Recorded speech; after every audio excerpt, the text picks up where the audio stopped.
நேரம் எது அப்படின்றத பற்றி தான் நம்ம பார்க்க போகிறோம். நேரம் காலங்களில் நமக்கு எப்பவுமே அதிக நம்பிக்கை இருக்கிறது.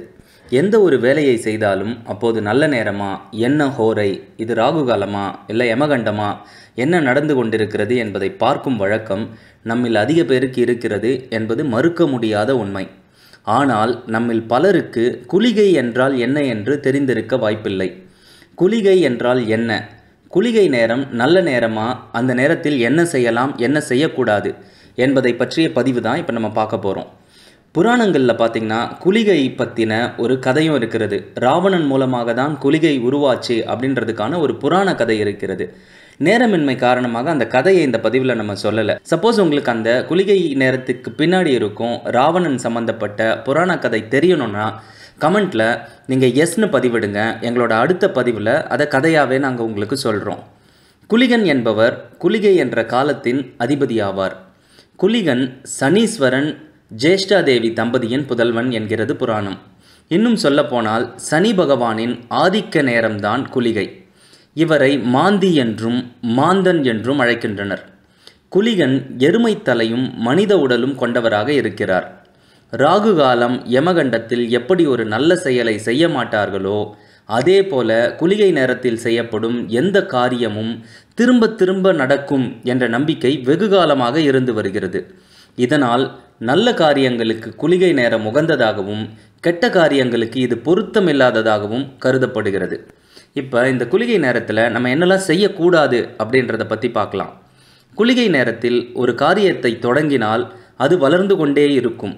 இதனால் அடகு வைப்பது, கடன் வாங்குவது, வீட்டை காலி செய்வது, இறந்தவர் உடலை கொண்டு செல்வது போன்ற விஷயங்களை குளிகை நேரத்தில் செய்யக்கூடாது. அப்போ என்னெல்லாம் செய்யலாம் அப்படின்னு பார்த்தீங்கன்னா, குளிகை என்ற நல்ல வேளையில் சொத்து வாங்குவது, நகை வாங்குவது, வீடு கிரகப்பிரவேசம், கடனை திருப்பிக் கொடுப்பது, பிறந்த நாள் கொண்டாடுவது போன்றவற்றை செய்தால் அவை எந்த தடையும் இல்லாமல் நடப்பது மட்டுமன்றி இது போன்ற நல்ல சுப நிகழ்ச்சிகள் தொடர்ந்து கொண்டே இருக்கும். அதனால் இதெல்லாம் நம்ம செய்யலாம். குளிகை நேரம் எது அப்படின்னு பார்த்தீங்கன்னா, குளிகை நேரம் என்பது தினமும் பகலிலும் இரவிலும் 1.5 மணி நேர அளவு கொண்ட குளிக காலம் உள்ளது.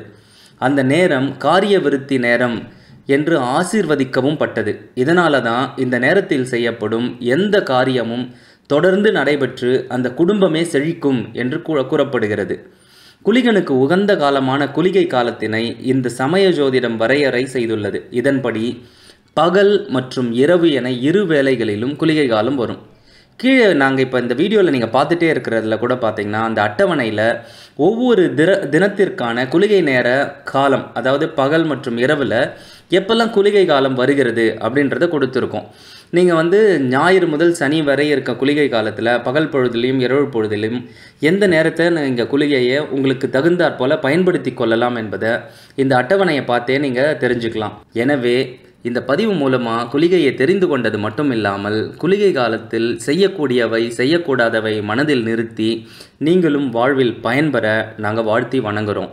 இந்த பதிவு பிடித்திருந்தால் லைக் செய்யுங்க, மற்றவங்களுக்கும் குளிகையை பற்றி ஷேர் செய்யுங்க. இன்னும் நம்ம சேனலை நீங்கள் சப்ஸ்கிரைப் செய்யலைன்னா சப்ஸ்கிரைப் செய்யுங்க. நன்றி. வாழ்க குளிகையுடன்.